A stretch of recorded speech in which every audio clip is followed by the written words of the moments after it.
CSMT यार्डात अमृतसर एक्सप्रेसच्या स्वच्छतेदरम्यान एक धक्कादायक प्रकार समोर आलाय। गाडीच्या डब्याखाली एका व्यक्तीचा गुडघ्याखालील पाय अडकलेला आढळलाय।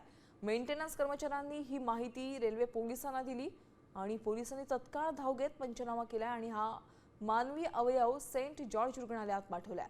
हा पाय कोणाचा आणि अपघात कुठे झाला याचा तपास सुरू आहे।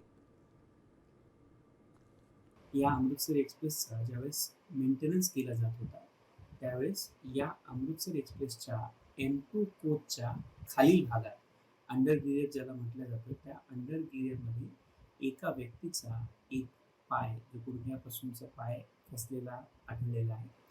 हा पाय मेंटेनन्स करणारे जे व्यक्ती असतात जे कर्मचारी असतात त्यांना आढळलेला आहे।